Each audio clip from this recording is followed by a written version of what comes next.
Bien, bonjour à tous. Pour ceux qui n'étaient pas là hier, je m'appelle Didier Pourquerie, je suis rédacteur en chef au Monde et je vais animer cette table ronde avec Françoise Castex à ma gauche et à votre droite, qui est députée européenne depuis 2004.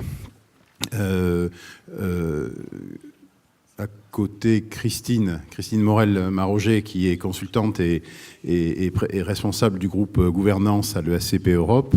Et donc Jacques Transo, qui est journaliste à l'Express et qui a des responsabilités à la Société des rédacteurs de l'Express. Alors, la question, je voudrais quand même juste cadrer le débat par rapport à ce qu'on a dit, par exemple, hier.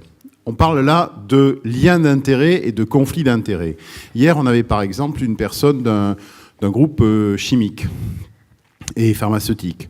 Et on a parlé d'un cas très concret, c'est-à-dire quand un groupe chimique et pharmaceutique finance des recherches de scientifiques sur un domaine qui le concerne, qui concerne ce groupe, où est le lien d'intérêt et où commence le conflit? Là, on est sur des choses concrètes. Je vais donner un cas extrêmement caricatural dont on a beaucoup parlé au Monde concernant l'industrie du tabac.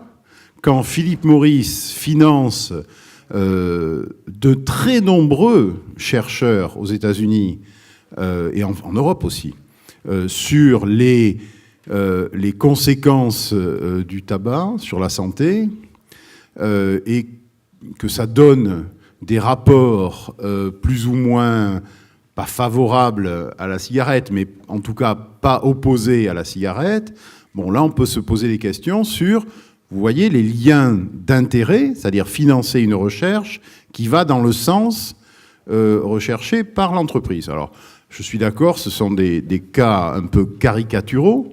N'empêche que ça existe et on a vu, notamment avec la publication de ce qu'on a appelé les Tobacco Papers, c'est-à-dire une très longue liste de chercheurs qui avaient été, dont les travaux ou dont les colloques avaient été payés par l'industrie du tabac américaine, voilà, et en mettant en regard ce qu'ils avaient trouvé, qu'il y avait des conflits d'intérêts. Donc là, je me permets de dire ça parce que ça cadre le débat.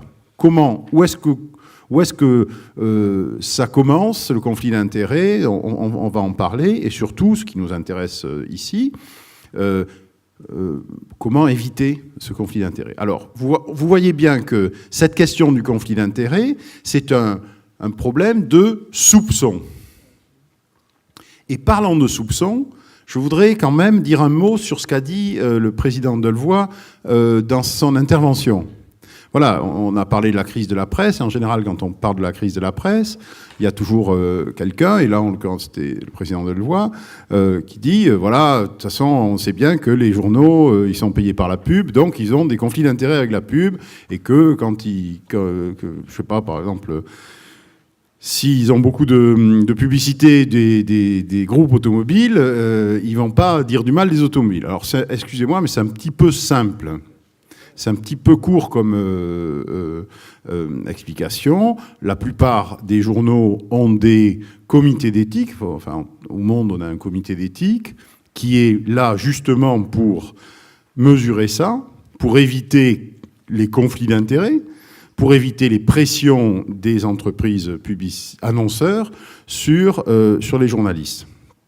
Je ne dis pas que c'est parfait et que ça marche dans tous les cas, je dis simplement que ce n'est pas aussi simple que ça. Et que de toute façon, on a des moyens de se prémunir de ce genre de pression.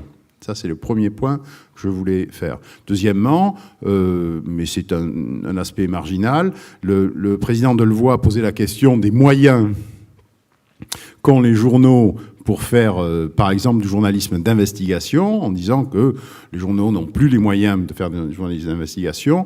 Je signale juste que de plus en plus de fondations aident ce genre de travail et je reprends l'exemple du Monde, on a sorti un certain nombre de scoops importants sur les paradis fiscaux, par exemple. Pourquoi ? Parce qu'on s'est mis à plusieurs journaux pour le faire. C'est-à-dire, on commence à mutualiser les moyens et à travailler avec, là, c'était en l'occurrence, c'était une dizaine de journaux dans le monde. On a mis ensemble nos moyens pour sortir ce scoop. Donc voilà, donc ça, je ferme la parenthèse, et puis je finis sur un point qui a été soulevé par un des membres de l'Institut Confiance, donc j'y réponds. Et après, je vous passe la parole. Excusez-moi, c'est un peu long, mais c'était juste que je voulais affiner un certain nombre de... ne pas risquer de malentendus. Vous voyez, ici, il y a marqué Le Monde là, et puis il y a marqué Le Monde là-haut.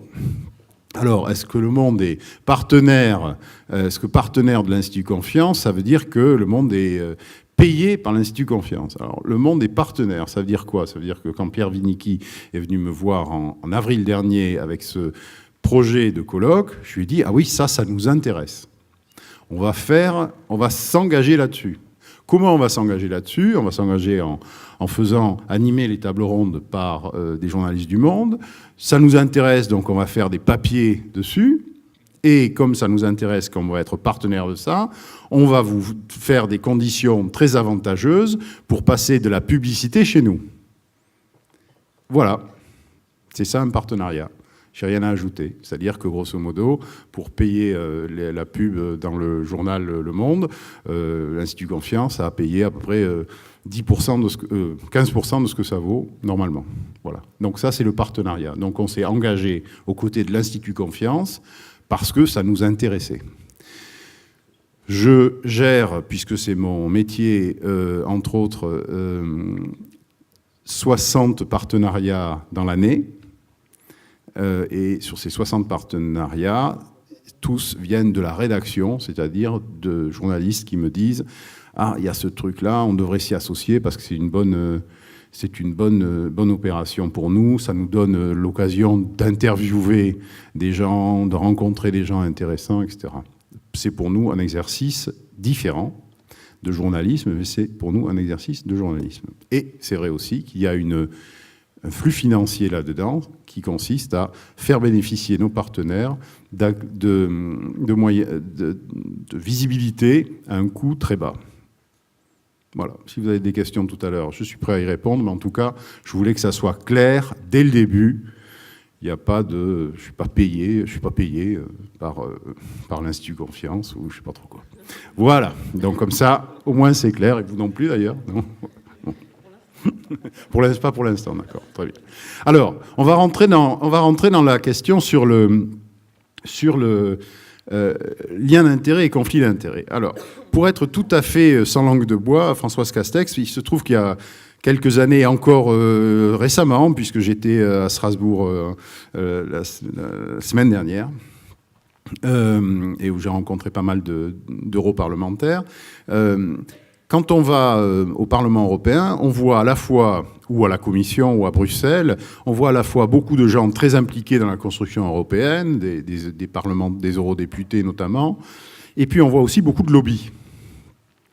Alors, les lobbies, ils sont là pour faire, lors des discussions sur les directives ou sur les textes européens, faire passer leurs idées. Voilà. Alors, je voulais, c'est-à-dire faire pression. Les lobbies, en français, ça s'appelle des groupes de pression. Donc, ils sont là pour faire passer leurs idées. Alors, je voulais que vous apportiez votre témoignage en tant que députée européenne depuis 2004. Donc, vous avez beaucoup vu de textes, participé à des commissions. Vous êtes notamment récemment illustré sur tout ce qui était les données personnelles. Le débat sur les données personnelles, donc que vous nous racontiez un petit peu comment ça se passe, c'est-à-dire est-ce que, voilà, tout bêtement, ce sont des représentants des groupes de pression qui viennent vous voir pour vous faire passer les messages, et jusqu'à quel point ils sont prêts à aller pour vous faire passer les messages. Merci beaucoup. Moi, je voudrais tout d'abord vous dire que je suis cette thématique de la confiance par rapport au travail politique, au travail parlementaire, est centrale. hein, ce soupçon de corruption et cette perte de confiance justement des citoyens vis-à-vis des politiques est un gros problème pour notre démocratie. Alors, sur le travail des institutions européennes, il y a effectivement cette cette présence des lobbyistes. Alors moi, ce que je voudrais faire en début de mon intervention, c'est faire bien la distinction entre le travail de lobbyiste, c'est-à-dire des groupes d'intérêt, la corruption éventuelle de parlementaires et le conflit d'intérêts. Le conflit d'intérêts qui peut se trouver aussi bien au Parlement qu'à la Commission qu'au Conseil. Sur le lobby, d'abord. Le Parlement européen, contrairement au Parlement français, organise le lobby. Le lobby est organisé, c'est-à-dire que les organisations sont accréditées pour pouvoir entrer au Parlement européen. Il y a un registre qui s'appelle le registre de la transparence, justement, dans lequel les organisations sont enregistrées. Il y a aujourd'hui à peu près 6000 organisations enregistrées. 6000 organisations enregistrées, ça veut dire qu'il y a 27 000 personnes accréditées. Et donc, ils ont un badge. Nous, on a des badges de députés pour entrer. La presse accréditée a des badges de presse pour entrer au Parlement. Et les lobbyistes accrédités ont un badge de lobbyiste accrédité. C'est complètement transparent. Il y a un site web qui s'appelle Site web de la transparence, qui enregistre ces accréditations. Et il y a à peu près 7000 visites par mois sur le site web pour vérifier cela. Donc, on verra comment cela fonctionne. Après, il y a les questions de corruption, c'est-à-dire, à partir du moment où il y a des groupes d'intérêt, comment ils interviennent? Alors, il y a eu quelques affaires, vous vous en souvenez peut-être, Le Monde en avait fait les échos. Il y a eu notamment une mise en scène fabriquée par un journal anglais, le Sunday Times, il y a en 2010, qui, en caméra cachée et puis en échange de mails, ont piégé 3 eurodéputés en leur proposant une grosse somme d'argent pour pouvoir déposer des amendements. Alors, on a parlé de 100 000 euros par an pour déposer des amendements, et on a une preuve sur un autre qui, dans un mail, dit « j'ai bien déposé cet amendement » et qui envoie la facture de 12 000 euros pour service rendu. Ces 3 députés, enfin, parmi ces 3 députés, 2 ont été, dans le mois qui a suivi, exclus du Parlement européen par leur État membre. Et le 3e, un Roumain, la Roumanie ne l'a pas retiré du Parlement européen, mais il était vice-président du groupe socialiste et démocrate dans lequel je siège. Il a été exclu du groupe. Donc, vous voyez que la sanction est tombée très vite. Sur le fond de l'affaire, c'est aberrant. Quand on est député, c'est aberrant de penser qu'on peut recevoir 100 000 euros par an ou 12 000 euros pour un amendement, parce que déposer un amendement, enfin, aucun lobbyiste ne va le faire. Ça ne garantit pas qu'il passe. On dépose un amendement, mais pour qu'il passe, il faut qu'il soit voté. Vous voyez, donc ce n'est pas très efficace comme investissement. Par contre, quand on est en charge d'un rapport, bien évidemment qu'on rencontre les lobbyistes. Moi, j'ai travaillé sur les données personnelles. J'ai rencontré aussi bien des représentants des grands géants Internet, des Google, Facebook et même la Chambre américaine du commerce, qui a été très, très présente sur cette législation. Je les ai écoutés. Mais j'ai rencontré des ONG de défense des droits des données personnelles, comme les DRI aussi. J'ai beaucoup travaillé avec la CNIL française. J'ai rencontré d'autres, voilà. Et ensuite, je me fais une opinion en fonction de tout ce que j'entends et je dépose mes propres amendements. S'il y a des collègues, puisque ça s'est fait, qui ont déposé des amendements qui étaient pratiquement rédigés par les géants du net américains, c'est qu'ils considéraient qu'il était bon de défendre ces intérêts-là.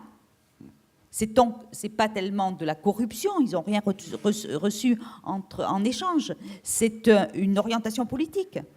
Très hyper libérale. Hyper libérale, où ils pensent que c'est bon de garantir les intérêts de géants du net économique. Moi, ma conception, c'est plutôt de défendre les données personnelles, et je suis plutôt sensible aux ONG de défense des données personnelles ou aux arguments de la CNIL.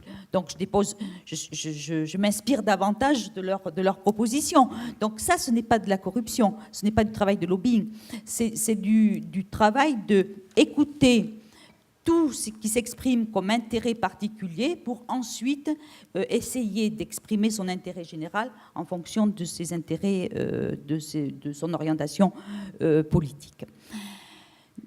On reviendra là-dessus si vous me posez d'autres questions.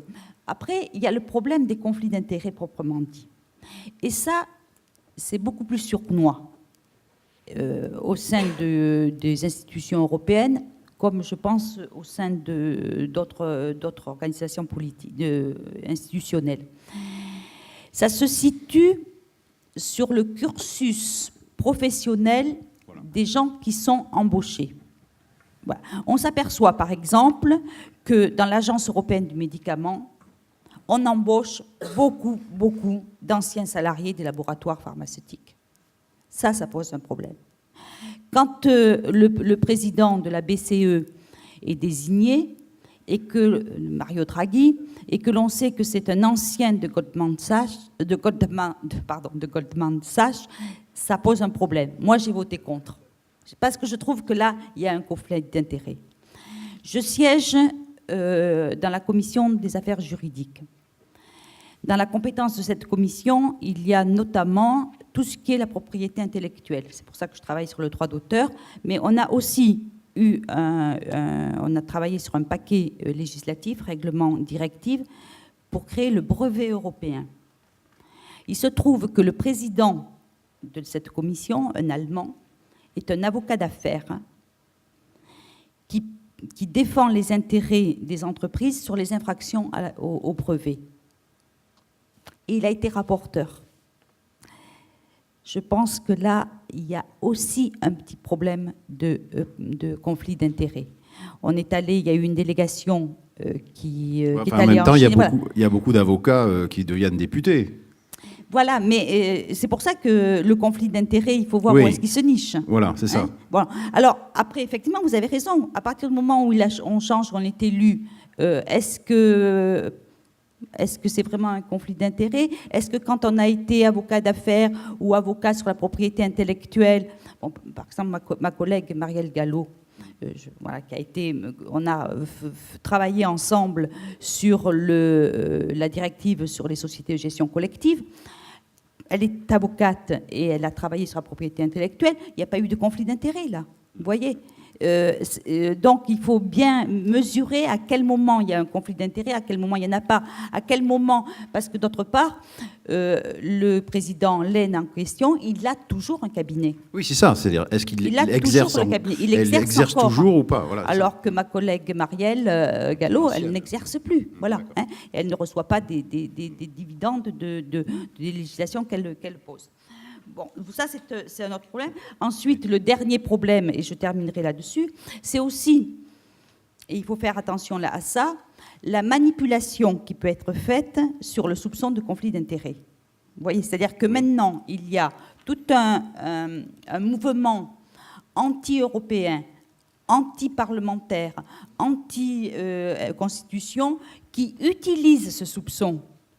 Et le dernier en date, dont vous avez entendu parler, c'est le commissaire John Dalli, qui a été victime d'une manipulation avec un soupçon de conflit d'intérêts et de corruption par les industries du tabac, alors qu'on s'est rendu compte que l'affaire avait été montée de toutes pièces pour le dégager, parce que justement, il est gêné. Vous voyez ? Donc, c'est un vrai problème. Il faut le regarder de façon rigoureuse pour bien distinguer ce qui est du fonctionnement normal de la démocratie, d'entendre les intérêts particuliers, hein, c'est bien ça, et de se faire une opinion là-dessus, et de ce qui est de la corruption et du conflit d'intérêts. Merci. On va passer la parole à Christine Morel-Maroger sur un peu la suite de ce que vous venez de dire. C'est-à-dire que là, on a vu quelques pistes. La première, c'est de la transparence, la grande transparence. C'est-à-dire qu'on fait une liste de lobbies. Mais aussi, autre transparence, on explique au fur et à mesure, on rend public, on explique comment ça fonctionne.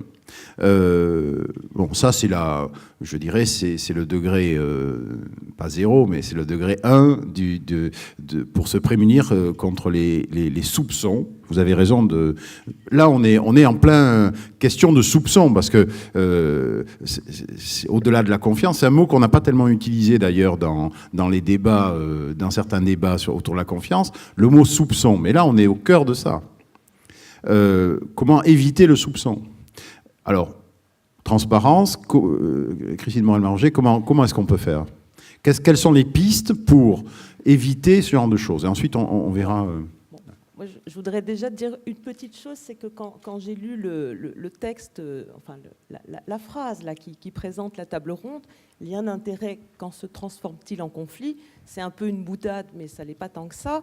Je me suis dit, mais finalement... le problème, c'est quand ils ne se transforment pas en conflit. C'est-à-dire que les liens d'intérêt, quand on ne les connaît pas et quand on n'en a pas, quand justement il n'y a pas un conflit qui sort, finalement, c'est là où c'est le plus dangereux. Parce que c'est précisément qu'on est dans l'opacité d'un système, qu'on est dans des liens d'intérêt qu'on ne connaît pas et que, du coup, ils peuvent nuire à l'intégrité des décisions. Voilà. Bon. Donc ça, c'était ma première réaction comme ça, un peu spontanée. Et puis aussi parce que j'ai pas mal écrit sur la question de la gouvernance et sur la nécessité qu'il y ait du conflit et du débat. Bon, mais ça, c'est voilà, bon, ça c'est mes axes de travail. Pour revenir à la question donc des conflits d'intérêts, qui est aussi évidemment une vraie notion forte en gouvernance, qui a longtemps d'ailleurs pas été tellement considéré comme un sujet en France. Hein. Bon. Dans le registre des entreprises, ça fait un certain nombre d'années maintenant qu'on travaille sur ce sujet-là et qu'il y a eu un certain nombre de réponses qui ont été apportées. Alors, au niveau des individus, je dirais, il y a toute une série de choses qui ont été travaillées. La première chose, c'est des éventuelles interdictions, si vous voulez, de cumul de certains types de mandats, par exemple. Une deuxième dimension, c'est... Excusez-moi, oui. Vous faites allusion par exemple au mandat d'administrateur, de membre de conseil d'administration. De membres de conseil d'administration, que ce soit des entreprises ou des fondations ou des associations, mais il y a de façon manifeste, si vous voulez, un certain type de mandats qui sont incompatibles, et donc ça procède d'une interdiction a priori. Bon. Il y a une deuxième dimension après qui est une obligation qui est faite aux membres des conseils enfin, de faire des déclarations d'intérêt ou de conventions réglementées, je dirais, avec soit les entreprises dont ils vont être administrateurs. Enfin, quand je dis entreprise, ça peut être aussi des fondations, des associations, etc. C'est tout ce qui, comment dire, décrit les liens d'intérêt, l'historique qu'ils peuvent avoir aussi, bien sûr, dont parlait Françoise Castex, avec ce type d'organisation, voilà, bon, enfin, ou des organisations proches, je dirais, qui sont en lien d'affaires. Et d'ailleurs, il y a un certain nombre de situations aussi où, quand il y a, par exemple, des achats d'autres entreprises, je dirais, il peut y avoir des situations où des personnes sont, par exemple, actionnaires ou intéressées, je dirais, dans une entreprise qui va être achetée. Et ça, bon, il y a aussi des procédures qui sont prévues pour éviter que les personnes soient en conflit d'intérêts. En fait, c'est de l'interdiction de vote, en l'occurrence, dans ce genre de circonstances. Ça prémunit pas contre tout, je veux dire, mais bon, enfin, en tout cas, ce sont des cas qui sont prévus. Alors, au-delà de l'obligation, il y a après la prescription de nature un peu déontologique. C'est-à-dire qu'il y a tout un travail aussi qui est fait, et maintenant un certain nombre de règles déontologiques qui sont décrites pour les administrateurs. Ensuite, il y a toute la dimension pédagogique. Par exemple, pourriez-vous nous donner un exemple ou deux de règles déontologiques ? Ça, ce sont à la fois les codes et ce sont aussi les instituts, si vous voulez, qui travaillent sur les administrateurs. Les règles déontologiques, c'est les chartes, ce sont les obligations de loyauté, de discrétion, décrites, qui décrivent les situations, les circonstances, la façon dont on doit se comporter. Et par exemple, là où on doit aussi, là ça ne procède plus d'une interdiction, mais par exemple des situations dans lesquelles il serait de bon ton de ne pas voter, par exemple. Donc c'est tout un certain nombre de prescriptions. C'est moins, ça n'est pas obligatoire, ça ne procède pas de l'interdiction, il n'y a pas de sanction prévue, mais je dirais que c'est une forme de régulation professionnelle à laquelle généralement les personnes se conforment. Bon. Après, il y a ce qui est de l'ordre de la pédagogie, je dirais, qui est de la sensibilisation, de la culture, de la formation. Il y a un certain nombre de cas où c'est important. Par exemple, ce qui est important en l'occurrence, en fait, dans cet aspect pédagogique, c'est surtout de sensibiliser les gens aux risques, aux situations à risque et aux points de vigilance à avoir. En fait, on rentre parfois insidieusement dans une situation de conflit d'intérêts, sans parfois même s'en rendre compte au départ, qu'on va y rentrer aussi. Je veux dire, il y a une espèce d'amorce comme ça, où on rentre à la fois dans une forme de relation, dans un réseau, dans une situation où on ne se rend pas compte qu'on rentre dans un engrenage, en fait. Bon. Donc ça procède de la pédagogie. Puis enfin, il y a la sanction, non pas du conflit d'intérêts, parce que, encore une fois, le conflit d'intérêts n'a pas de définition légale, je dirais, mais il y a la sanction qui est liée à la prise illégale d'intérêts, je dirais, et qui constitue quand même un garde-fou. Voilà. Alors ça, ce sont les aspects, je dirais, d'ordre individuel, enfin, collectif aussi pour les réseaux, mais je dirais qu'après, il y a des éléments, moi, qui me paraîtraient importants de travailler mieux en gouvernance aujourd'hui, sur des aspects plus collectifs et structurels. C'est-à-dire que on a, là il y a, je veux dire, vous le voyez pas, mais un article, des Échos qui était paru il y a très longtemps, mais ça c'est un constat qu'on fait depuis des années, et malgré l'ouverture des conseils d'administration, en tout cas dans les entreprises, on est les champions d'Europe du cumul des mandats. Bon. Donc il y a une consanguinité très forte et un petit réseau, si vous voulez, avec un certain nombre de personnalités, évidemment réputées pour leurs compétences, évidemment qui ont un track record extraordinaire en termes de patrons d'entreprise, de capacité à les avoir fait grandir, etc., et qui sont du coup choisis pour leurs compétences, ce qui n'est pas anormal. Le seul problème étant, si vous voulez, que 2, 3, 4 personnes parfois se trimballent d'un conseil d'administration à un autre en groupe, je veux dire, et que ça fait une dynamique relationnelle, si vous voulez, qu'on transpose d'un endroit à un autre, et où, in fine, je me rends compte qu'on ne se dit pas non. On se dit oui. Quand une de ces personnes, de ce petit réseau, dit son avis, décide quelque chose, propose un projet, il n'y a quand même pas beaucoup de débats. Voilà. Bon. Donc ça pose vraiment problème. Et ça, je pense qu'il y a un vrai travail à faire pour ouvrir le système et aussi pour intégrer, aller beaucoup plus loin, même intégrer de la contradiction vraiment, et des gens beaucoup bien différents, je pense. Il y a la question justement des administrateurs indépendants qui sont à laquelle vous faites allusion. Mais est-ce que quand l'État est dans des conseils d'administration, est-ce que on peut pas aussi penser que il y a quelquefois il peut y avoir aussi des conflits d'intérêts?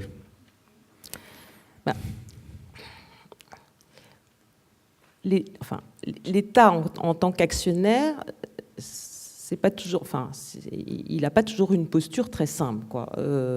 C'est-à-dire qu'il a plusieurs intérêts conjoints qui sont pas nécessairement bénéfiques, je dirais, pour les entreprises dont il est actionnaire, et qui sont en plus parfois, qui rendent les choses assez illisibles, si vous voulez. C'est-à-dire que depuis un certain nombre d'années, effectivement, l'État, comme on le sait, est toujours en difficulté budgétaire, et forcément, il y a une attente de pouvoir bénéficier de dividendes. Bon, et on a vu d'ailleurs, par exemple, chez France Télécom, je ne sais plus si c'était il y a 2 ou 3 ans, qu'il y a eu une fronde des administrateurs représentant les salariés contre les dividendes qui étaient prévus pour l'État.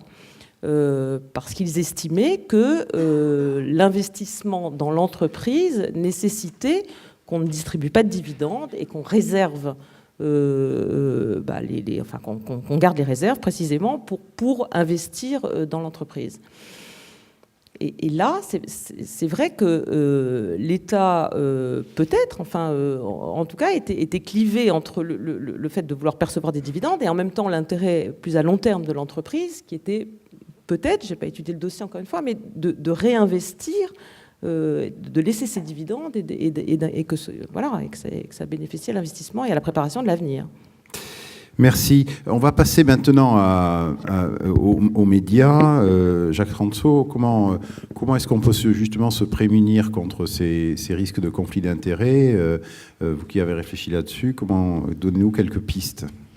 Alors déjà, pour se prémunir, il faut y réfléchir. Et donc, le premier point, c'est que je voulais remercier Pierre Vinicky. Quand il m'a happé pour participer à ce colloque, il m'a obligé à réfléchir sur cette question fondamentale et qui n'est que très peu abordée, que ce soit dans les écoles de journalisme ou que ce soit par la suite au fil de la vie professionnelle. La question des conflits d'intérêts, elle est consubstantielle au métier de journaliste, et le paradoxe, c'est qu'on n'en parle pas, ou très peu. Après, notre animateur, Didier Pourquerie, m'a demandé d'être concret. Donc j'ai réfléchi, et je me suis dit, je vais vous raconter une histoire, et je vais essayer de vous raconter un maximum de cas concrets où j'ai été confronté, personnellement, à des conflits d'intérêts. Une de mes toutes premières expériences de journaliste, j'avais une 20aine d'années, j'étais en stage dans un journal de PQR, La Voix du Nord. Je travaillais en agence locale pour faire ce qu'on appelle les chiens écrasés. Et donc, mon chef d'agence m'envoie, tout simplement, pour couvrir un futur rallye automobile. Et donc, le rallye ayant lieu le week-end, il s'agissait d'un avant-papier. Le siège de cette petite association de rallye automobile était dans un bistrot, c'était dans le nord de la France, et le patron du bistrot était aussi le président du club. Et donc on parle, je fais mon métier, je lui pose toutes les questions, compétition, etc., risque, nombre de participants, et puis à la fin, il me propose un coup à boire, normal. Et à la fin, il me dit « Tiens, c'est pour toi, tu me feras un bon papier. » Et il me tend un billet de 50 francs. À l'époque, c'était les francs. Et alors moi, j'étais sidéré. C'est-à-dire que j'étais un peu terrorisé. Je dis non, je peux pas. Et comme j'hésite, il me le fourre dans la poche. Et là, je me dis, que faire? Conflit d'intérêts. Je rentre penaud à la rédaction et je raconte l'histoire à mes confrères qui, eux, avaient des années d'expérience. Ils éclatent de rire et ils me disent, tu nous paieras un coup à boire. Et donc, comment je gérais ce conflit d'intérêts? Avec ma seule conscience personnelle. J'étais dans une grande solitude déontologique. C'est un terme qui a été repris par le rapporteur Sauvé. Jean-Marc Sauvé a fait un rapport sur les questions de déontologie, et je trouve ce terme très fort. J'étais tout seul par rapport à mon conflit. Coup de chance, j'ai été bien élevé, j'avais une bonne rigueur morale, et des parents qui m'avaient indiqué des règles, et donc j'ai fait un article, un très bon article. Et puis j'ai glissé le billet dans une enveloppe, je lui ai écrit une belle lettre, je lui ai même fait un cadeau, je lui ai envoyé des photos que j'avais développées moi-même, etc. Je lui ai fait un petit paquet cadeau et j'ai dit, vous comprendrez bien que je vous renvoie votre billet. J'ai jamais eu de nouvelles. À mon avis, il n'a rien compris au sketch. Mais c'était ma première rencontre avec un conflit d'intérêts. Tout ça pour vous dire que, je le répète, les liens d'intérêt sont consubstantiels à l'activité journalistique. Quand vous croisez un journaliste, il va toujours fureter, il va toujours vous poser des questions, il va toujours vous voir comme un fournisseur potentiel d'informations. Et inversement, quand vous côtoyez un journaliste, vous vous dites toujours ben c'est quand même intéressant d'avoir un éventuel relais médiatique, éventuellement un bon traitement médiatique si je fais copain-copain avec le journaliste. Conclusion, les relations avec un journaliste sont toujours faussées. Les coulisses du journalisme, c'est toujours aussi du troc, parce que ce qu'on demande à un journaliste, c'est d'avoir des infos. Pour avoir des infos, il connaisse les gens. Pour avoir des infos, il faut aussi qu'il monnaie parfois des petits articles, des entrefilés, des brèves, des confidentiels. En échange, il soigne ses relations avec la personne, avec sa source, et il peut avoir des infos. Donc on est constamment dans des relations faussées et des liens intéressés.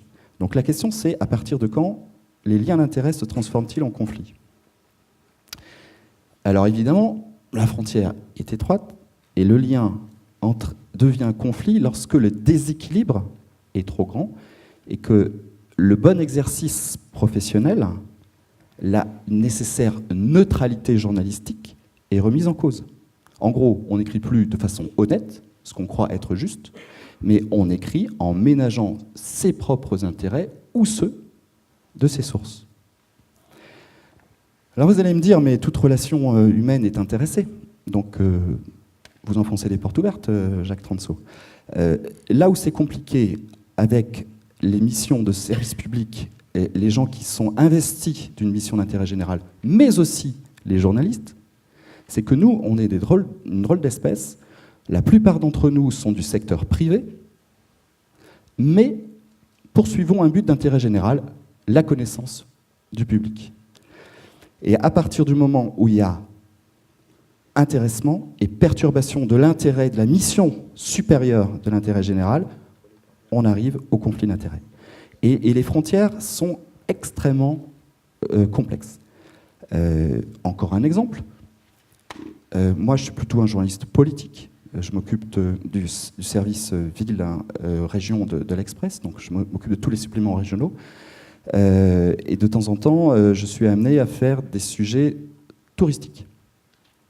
Et c'est un univers qui m'échappe totalement d'habitude. Et quand j'ai eu à le côtoyer, j'ai eu écho d'une ritournelle.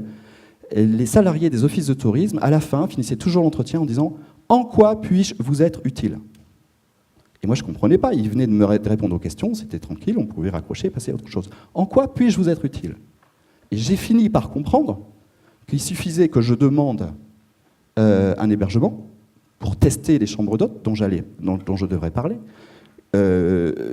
qu'il m'arrange le circuit pour que ça se fasse, parce que c'est comme ça que ça se pratique. Vous n'avez plus beaucoup de journaux qui payent les reportages touristiques. Donc là, pour moi, on est clairement au-delà du raisonnable. J'ai payé ma chambre d'hôte, je ne sais pas ce qu'en aurait pensé mon patron, je ne lui en ai pas parlé, et j'ai été remboursé de mes frais. Mais là encore, j'étais dans ma solitude déontologique.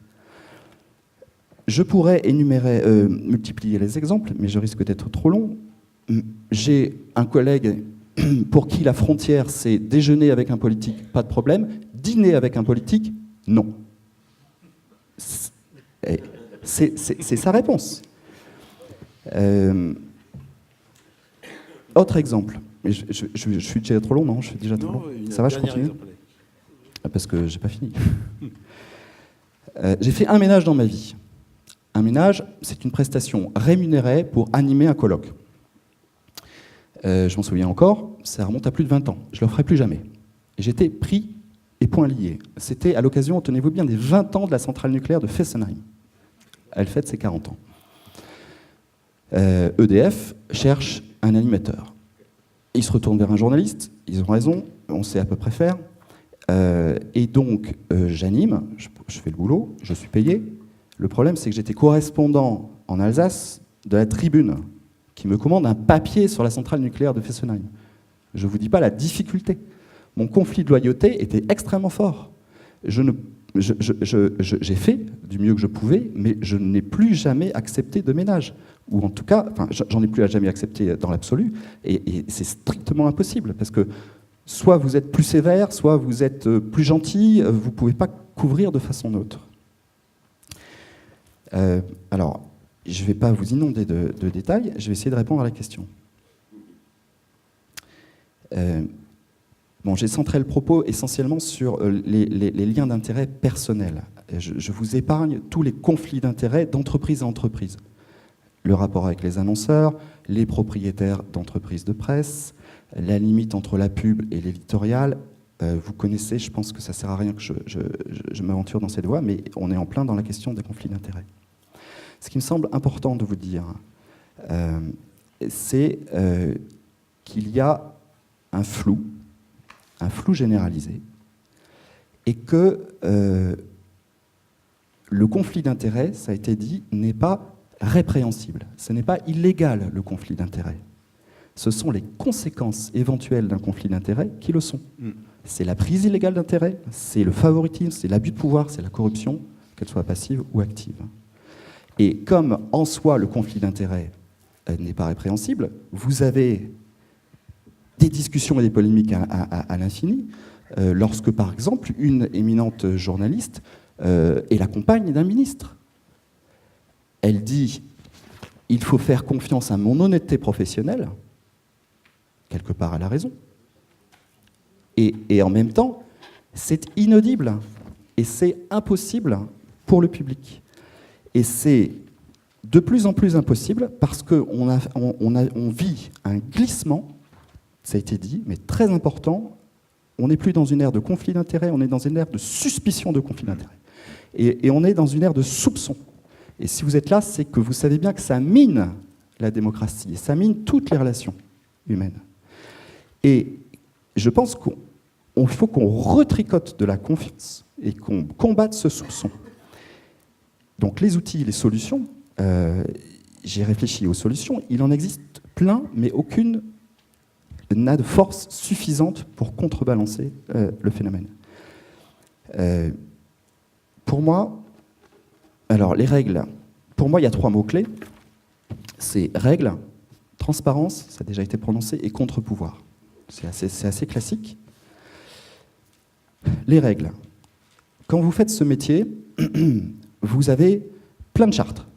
Vous avez une charte qui a été créée en 1918, c'est la charte fondatrice. 1918, on est quand même en 2013. Elle n'a pas vraiment été actualisée. Il y a eu des travaux qui ont été faits pour essayer d'actualiser cette charte, pour l'adapter au temps moderne.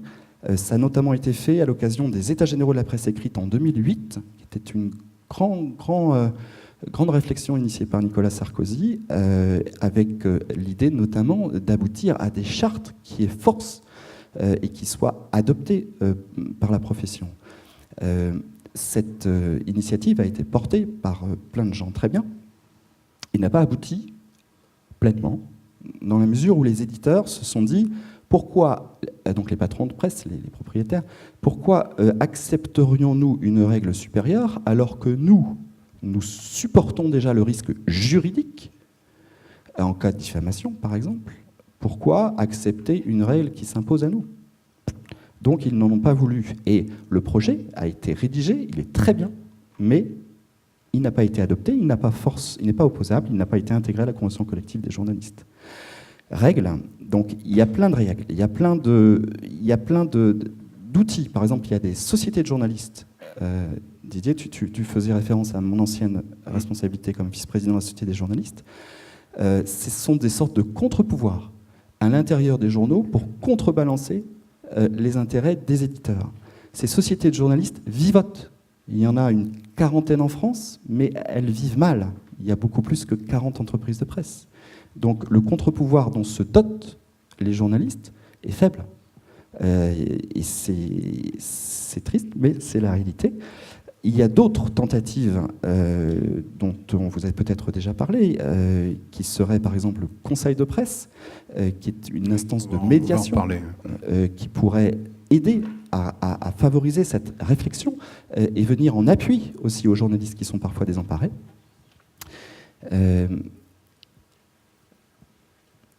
L'Observatoire de la déontologie de l'information, ça a été évoqué, est un autre exemple. On peut aller beaucoup plus loin. Pourquoi pas nous aussi déclarer, publier des déclarations d'intérêt nous-mêmes. On l'impose maintenant aux hommes politiques et aux grands commis de l'État, et c'est très bien. Pourquoi pas aux journalistes? Mais tant que je sois journaliste financier et que je détienne des actions Vivendi, il faut que je le déclare pour le moins. Et donc là, on rejoint la transparence.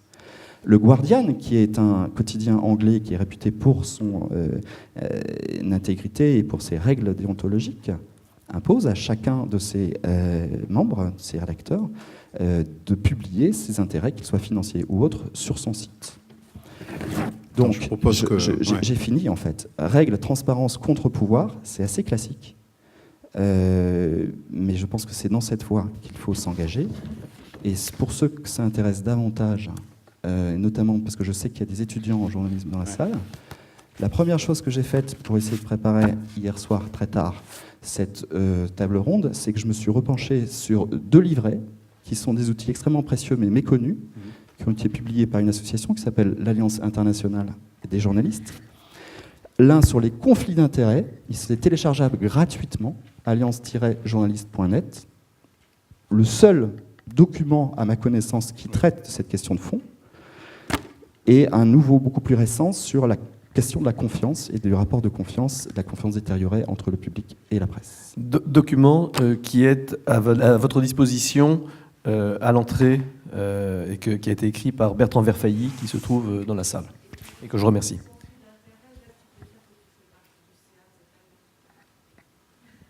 Alors, par transparence, je peux signaler que je fais partie, à mes heures perdues, du conseil d'administration de l'Alliance internationale des journalistes. Voilà. Oh, mais ça va, c'est pas très grave, on te pardonne.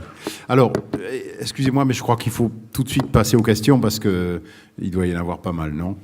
Je me trompe? Ou alors, ce serait bien la première fois qu'il n'y ait pas de questions. C'est un problème de conflit d'intérêt. Dominique Michel, oui.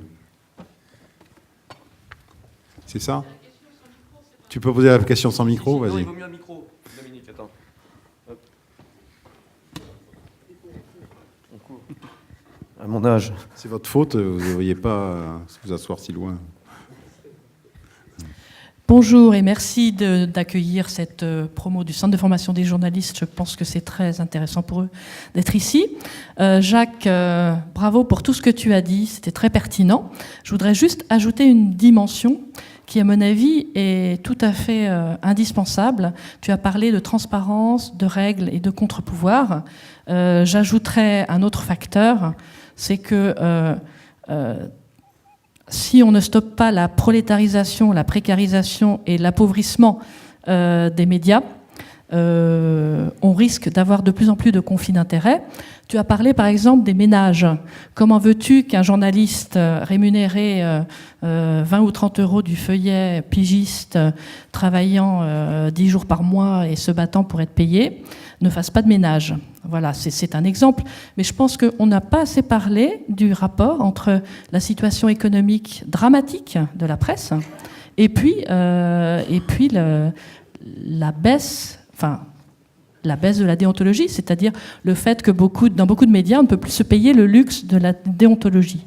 Alors ça paraît très noir ce que je vous raconte, mais je pourrais vous citer des tonnes d'exemples. J'ai aussi une autre question qui s'adresse plus exactement à Didier.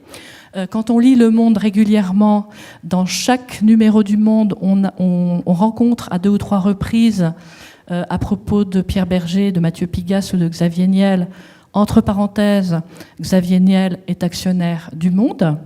Est-ce que tu penses que c'est suffisant pour l'édification des lecteurs en ce qui concerne un éventuel conflit d'intérêts ou une éventuelle difficulté pour le journaliste qui a écrit l'article d'être aussi indépendant et libre que s'il parlait d'un chef d'entreprise qui n'est pas actionnaire de son média? Voilà, j'étais un peu longue, je suis désolée. Non. Sur la prolétarisation des journalistes, évidemment, on voit de plus en plus aussi de journalistes qui, pour arrondir les fins de mois, font de la com, hein, tout simplement, rédigent des dossiers de presse et des choses comme ça.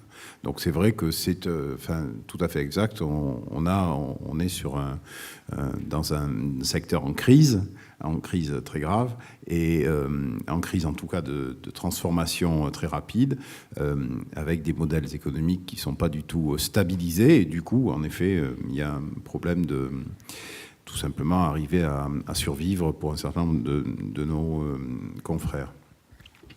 Sur les questions d'actionnariat, c'est assez simple. Enfin, moi, j'ai vécu dans beaucoup de journaux qui avaient des actionnaires privés. Il y a deux types d'actionnaires. Il y a ceux qui se sont achetés un journal parce qu'ils croyaient qu'il avait de l'avenir et qu'ils ont investi dedans. Et puis il y a des actionnaires qui ont investi dans un journal ou dans un média pour des raisons plus obscures. En l'occurrence, il faut d'abord dire qu'ils sont actionnaires. C'est la moindre des choses. Et puis à l'intérieur de chaque journal ou de chaque média, il faut mettre un certain nombre de garde-fous, ce que disait Jacques, pour que les actionnaires n'aient pas la tentation de faire passer les idées. Et là-dessus, moi j'ai une vision très, très simple, très pragmatique de la chose. S'ils ont envie de dire quelque chose, ils le disent. C'est-à-dire que mais ils le disent, j'étais à la direction de la rédaction jusqu'à avril dernier, s'ils ont envie de dire quelque chose, ils m'appellent. Voilà, ils appellent le directeur de la rédaction, ou ils appelaient Eric Israelevich, pour dire ce qu'ils en pensent, ce qu'ils avaient à dire. En l'occurrence, sur les trois actionnaires, il y a surtout un qui raconte des choses, Pierre Berger, pour ne pas le nommer, mais qui, en tant que lecteur très ancien du Monde, a des réactions sur ce qu'il trouve dans le monde. Les autres ne nous appellent jamais. Donc c'est plutôt des bons actionnaires de ce côté-là. Et au contraire, on a été un des derniers à avoir une interview de Xavier Niel quand il avait fait ses annonces, parce qu'il ne voulait pas donner une interview au Monde. Il préférait donner une interview à des sites internet ou je ne sais pas trop quoi. Donc voilà. Donc en l'occurrence, c'est pas trop grave. Après, je suis d'accord que ça peut contribuer au soupçon. Tel groupe appartient à un avionneur, tel groupe appartient à un groupe qui fabrique des armes. Voilà, c'est la vie, quoi. C'est-à-dire, tout le monde le sait. À partir du moment où on est dans la transparence, je pense que après le lecteur il se fait sa propre idée, évidemment. D'autres questions? Oui. On pourrait poser des questions aux autres aussi, pas qu'aux journalistes. De façon plus anecdotique, mais aussi plus globale, je voulais savoir ce que vous pensiez d'un pape qui va payer son hôtel après avoir été élu et qui refuse de vivre dans les appartements du Vatican, en question de conflit d'intérêts. Alors là, vous avez des opinions? Non, là, c'est drôle, il n'y a pas de... Je suis désolé, on ne sait pas vous dire. Oui, on entend souvent sur les journalistes, dans la crise de la confiance, le fait que beaucoup de personnes sur des plateaux de télé, radio, tout ça, parlent journalistes, mais aussi comme experts, par exemple en finance, économie, politique, etc., mais ne reviennent jamais eux-mêmes sur les erreurs ou les approximations qu'ils ont pu faire. Et c'est souvent une critique qu'on entend et qui ruine, me semble-t-il, la confiance dans les journalistes. Quand un journaliste fait une erreur, c'est très rare qu'il dise ensuite « écoutez, je me suis trompé dans mon analyse » ou dans... etc. Tu veux répondre ? Moi, je pense que les hommes politiques pourraient répondre, parce que je pense que l'objection peut leur être faite aussi. C'est vrai qu'on a un niveau d'autocritique assez restreint. Je le reconnais humblement. Ça ne veut pas dire qu'il ne faut pas progresser en ce sens. Alors pourquoi ?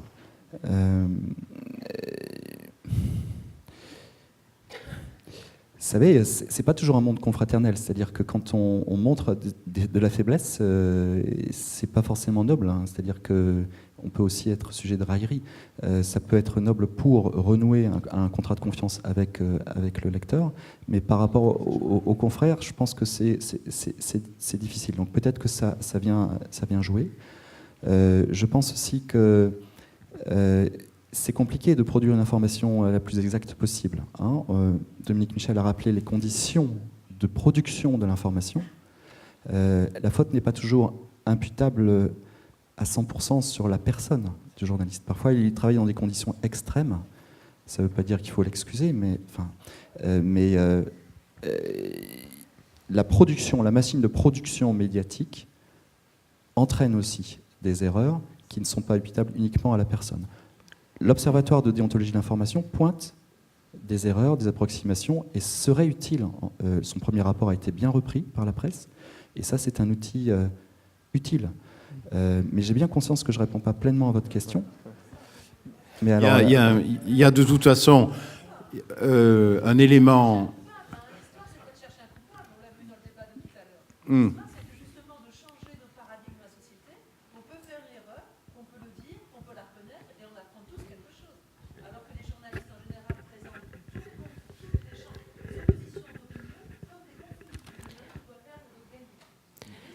Ouais, mais là, ouais. Là, moi, je peux te dire quelque chose parce que, en tant que consultante, j'ai aussi essayé d'installer un certain nombre de mécanismes. Il y a un problème de relation au temps aussi, c'est-à-dire qu'en fait, on s'inscrit dans un flux et puis on est dans le présent et puis on est dans la suite et on ne regarde pas et on n'essaye pas d'apprendre finalement de ce qu'on a fait. Du bilan qu'on peut en tirer, je dirais, et de la manière dont on peut progresser. C'est vrai aussi, moi j'ai travaillé sur des évaluations dans le secteur public il y a longtemps, mais aujourd'hui, par exemple, quand je travaille pour des entreprises et que je suggère qu'on pourrait regarder, parce que les effets, les conséquences de décisions sont parfois très longues à attendre. Et quand je suggère qu'on pourrait regarder ça pour remonter sur la décision et revoir les processus d'élaboration des décisions, on me regarde comme si je disais quelque chose de complètement bizarre. Je veux dire, or, c'est vraiment de là qu'on a à apprendre, je dirais. Et c'est le cas aussi, par exemple, sur des décisions où on a des éléments très factuels.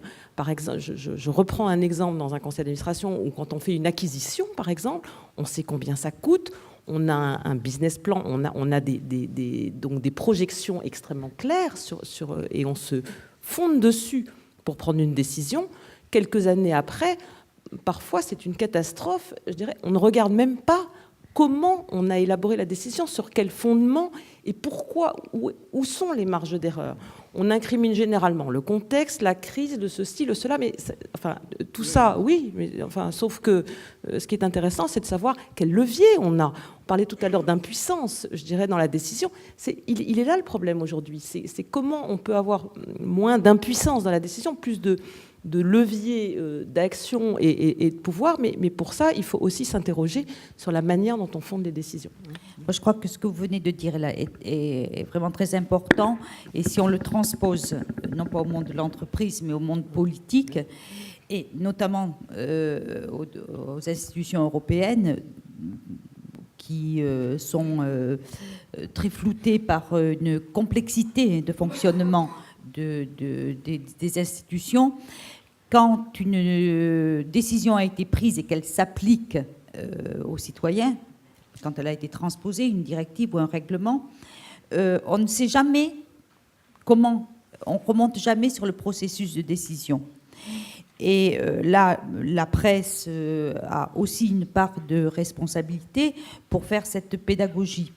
On a toujours l'impression que voilà, c'est Bruxelles qui a décidé. Or, Bruxelles, ça n'existe pas. Bruxelles, c'est des institutions. Dans les institutions, il y a des hommes, des femmes qui, à un moment donné, ont engagé leur responsabilité pour prendre une décision, pour voter, pour faire un rapport, pour voter. Et je crois que là, il va y avoir une période de campagne électorale sur les européennes qui s'applique, qui va commencer. Je crois que l'on a intérêt à déconstruire la façon de la prise de décision des décisions européennes. montrer comment la Commission propose, comment c'est discuté au Parlement européen, comment c'est discuté au Conseil, comment au Parlement européen, effectivement, il y a des groupes de pression qui interviennent, comment chaque parlementaire, à partir des intérêts particuliers, se forge son idée de l'intérêt général et en conscience, en responsabilité politique, vote de telle et telle façon, comment ça remonte, et pour bien faire ressortir de tout ça que, en fait, c'est toujours une question politique. C'est une majorité, une minorité politique, une orientation politique, et que pour s'intéresser et pour changer l'Europe, il ne s'agit pas de tout rejeter en bloc, mais démonter les processus pour savoir, notamment quand on est un citoyen ou quand on représente un groupe de pression, un groupe d'intérêt, à quel moment il faut intervenir. Les lobbies d'entreprises savent très bien le faire. Ils ont démonté le calendrier et ils savent à quel moment il faut intervenir et auprès de qui il faut intervenir. De l'autre côté, ceux qui représentent les citoyens, que ce soit les syndicats, les ONG, manquent encore d'informations et de culture pour intervenir dans le débat européen. Parce que, bon, on est un petit peu éloigné, hein, donc ça ne peut pas être vraiment de la démocratie directe. Donc c'est vraiment le lieu où doit se construire une démocratie représentative efficace, avec des corps intermédiaires. Et c'est cette transparence qu'il faut donner à la décision européenne, de manière à ce que les citoyens et leurs représentants, par l'intermédiaire de leurs représentants, puissent intervenir dans le débat. Un dernier mot pour illustrer ça. Regardez comme chaque fois que ça s'est fait, notamment sur la directive service, dite directive Bolkestein, où il y a eu une irruption des syndicats, des citoyens dans le débat parlementaire, comment ça a pu modifier la décision qui a été prise. Hein. Plus dernièrement, sur ACTA, hein, ce traité sur l'anti-contrefaçon qui allait porter atteinte aux données personnelles. C'est pareil, il y a eu ce mouvement des internautes qui ensuite s'est traduit dans la rue, notamment dans les pays de l'Est de l'Europe, en Pologne notamment, et qui a modifié le vote. J'ai fait partie de cette poignée de parlementaires qui, en 2009, a commencé une croisade contre ACTA, avec une question écrite, c'est-à-dire une pétition dans le Parlement, pour obliger la Commission à débattre avec nous et à nous donner les documents. Et 2 ans plus tard, et là on était hyper minoritaire, et 2 ans plus tard, ce projet de traité est rejeté à une très large majorité. Qu'est-ce qui s'est passé dans cet intermédiaire des 2 ans, hein? C'est-à-dire que ce ne sont pas les mêmes groupes de pression qui ont fait pression sur les parlementaires, mais il y a eu l'irruption des citoyens et d'autres formes de défense d'intérêts. Didier, je voudrais évoquer peut-être un petit point, et tu sais de quoi je voudrais le soulever, un sujet. J'en ai parlé au début. Ah, tu l'as évoqué, d'accord, excuse-moi, j'étais... Oui. Juste un point pour répondre à votre question, madame. La question de la faute des journalistes, je pense à un point. La sanction est immédiate sur Internet. C'est-à-dire que aujourd'hui, on est... regardez, là, Le Monde vient d'ouvrir des pages journalistes. C'est-à-dire une page où il y a la biographie du journaliste, ce qu'il a écrit, etc. Donc on peut retrouver, les abonnés du Monde peuvent retrouver, ou les internautes en général, peuvent retrouver tout ce qu'il a écrit. Donc ça va devenir, on rentre dans une transparence terrible, et les journalistes, mais vous parliez d'éditorialistes ou vous parliez de commentateurs. Moi, je parle de journalistes, c'est-à-dire des gens qui font leur travail d'enquête et de reportage, mais pas qui donnent leur avis. Je suis totalement allergique à des journalistes qui donnent leur avis. Surtout, on est là pour faciliter le débat, pour enquêter, pour faire des reportages, mais pas pour la ramener, si vous passez l'expression. Donc, la sanction des internautes est immédiate. Et deuxièmement, pourquoi on ne dit pas quand on a tort? Pourquoi certains journalistes ne disent pas à tort? Parce qu'ils attendent le droit de réponse. Donc voilà, ils se trompent. Il y a un droit de réponse qui est publié. dans le journal, et puis voilà, on a l'impression, c'est comme passer à Confesse, voilà, on sort de Confesse, et nos péchés ont été lavés par le droit de réponse. Voilà, c'est un peu court, mais en tout cas, c'est ce que je pense aussi. Yves Agnès. Oui, moi je voudrais revenir à la politique, continuer sur la politique en parlant un petit peu des problèmes de conflit d'intérêts au Parlement français et non plus au Parlement européen, en vous posant une question aussi. Alors, d'une part, je me suis intéressé par le passé à l'Association nationale des élus de la vigne et du vin, qui est une association qui comporte des centaines d'élus et dont je crois, à peu près 150 parlementaires. Cette association est extrêmement puissante et lorsqu'il y a des débats, notamment de santé concernant, eh bien, ils sont suffisamment forts pour faire échouer, pour que les lois n'aillent pas trop loin dans le sens qu'ils souhaitent. Bon, à ma connaissance, c'est un conflit d'intérêts collectif, organisé, et jusqu'à présent, rien n'a été fait. Et ma deuxième remarque tient au fait que, effectivement, depuis la présidence Sarkozy, le rapport Sauvé, les deux chambres ont commencé à s'intéresser au conflit d'intérêts. Le Sénat a institué le premier la déclaration d'intérêts, avec un comité d'éthique présidé par Catherine Tasca actuellement pour y veiller. Et l'Assemblée nationale a institué un déontologue qui est actuellement Madame Lenoir, et qui est avec également une déclaration d'intérêt. Or, ces déclarations, alors, qui n'est pas au Sénat, elle est publique sur un site, à l'Assemblée, non. Donc, on ne voit pas trop à quoi cette déclaration sert. Mais surtout, d'après les renseignements que j'ai pu avoir auprès des deux intéressés, les déclarations des députés ou des sénateurs sont, dans la majeure des cas, insignifiantes. Et évidemment, on se demande vraiment si l'Assemblée et le Sénat se donnent les moyens de contrôler la validité, la véracité des déclarations des parlementaires. Donc, ma question, c'est la suivante. Après l'affaire Cahuzac, est-ce que le Parlement français ne devrait pas aller un peu plus loin dans cette affaire ? Je crois qu'il ne faut pas confondre des questions de corruption, comme l'a montré l'affaire Cahuzac, qui est gravissime,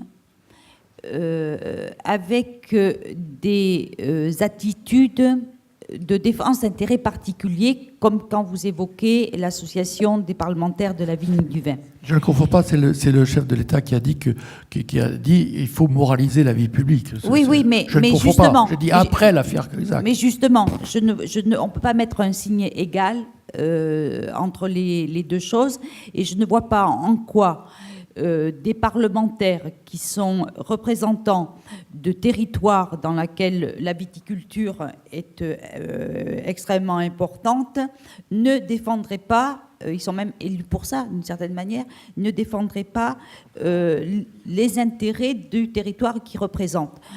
Moi, je suis pas dans ces associations, mais je pourrais y être. Je suis dans une circonscription, vous voyez, du Grand Sud-Ouest, qui est une des plus grandes territoires de viticole de France. Et il est évident que j'ai une sensibilité particulière aux questions liées aux droits de plantation, aux normes de vinification. J'ai été rapporteur lors du premier mandat sur l'OCM 20. J'ai pris en compte les intérêts particuliers des viticulteurs. Mais ça ne veut pas dire que je suis en conflit d'intérêts. Je ne suis pas viticulteur. Je n'ai pas d'intérêt financier dans la viticulture. C'est simplement que c'est un dossier sur lequel j'ai une sensibilité particulière. Et être parlementaire, bien évidemment qu'on est à la recherche de l'intérêt général, mais ça ne veut pas dire non plus être neutre. Bon, moi, j'ai défendu à Bruxelles, et là, je me suis fait insulter le foie gras, parce que je suis d'une région où on produit du foie gras, Gers.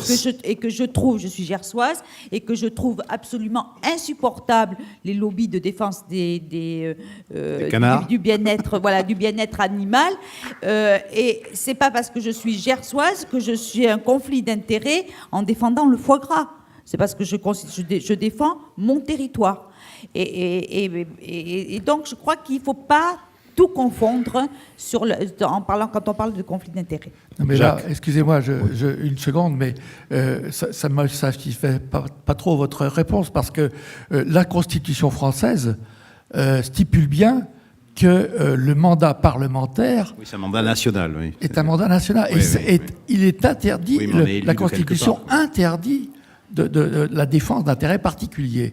Alors, une association de parlementaires dont le président est lui-même producteur de vin et un certain nombre de membres aussi, est-ce que c'est pas quand même un petit peu confondre les deux, surtout quand on s'organise pour? En complément à la question posée, moi je voudrais quand même dire, pour positiver, qu'on progresse. On progresse suite à des scandales, et pas n'importe quel scandale. On a parlé de l'affaire Cahuzac, on pourrait parler de l'affaire Woerth-Pétancourt, qui a donné lieu à la commission Sauvé, qui devait aboutir à une loi qui n'a pas abouti à l'époque, qui a abouti à un rapport reconnu, mais qui n'a pas été retranscrit dans la loi, sauf qu'après est arrivée l'affaire Cahuzac, qui, elle, a été convertie en loi sur la transparence de la vie publique. Hier a été nommé Jean-Louis Nadal à la présidence de cette haute autorité de la transparence. Donc on progresse quand même. Le cumul, ou la loi anti-cumul à partir de 2017, ce sera aussi une arme anti-conflit d'intérêts, parce que quand vous avez un député ou un sénateur qui a un enracinement local, ça peut parfois aboutir à des conflits d'intérêts lorsque on perd de vision l'intérêt général, le mandat national du député ou des sénateurs, au profit d'un ancrage régional. Donc ça pourra aider, je pense. Sunday Time, il faut quand même que des journalistes usent de procédés qui, autrefois, ont fait polémique, qui ne le font plus, la caméra cachée. Il faut que le Sunday Time arrive en caméra cachée pour découvrir le poteau rose. Cache Investigation, Élise Lucet récemment, qui va filmer le club des parlementaires fumeurs de Havane. Pareil. Donc on progresse. Je pense qu'on a été beaucoup trop loin dans la consanguinité, et je pense qu'il y a une nouvelle phase qui s'ouvre où il faut qu'on reconquiert et qu'on bâtisse des règles. Mais j'ai espoir, moi. Je pense qu'on est mûr, là. Très bien. Je vous propose qu'on arrête là le débat. Non qu'il y ait... que toutes les questions aient été traitées, loin de là, mais je pense qu'il faut laisser la place à d'autres ateliers. Merci à tous.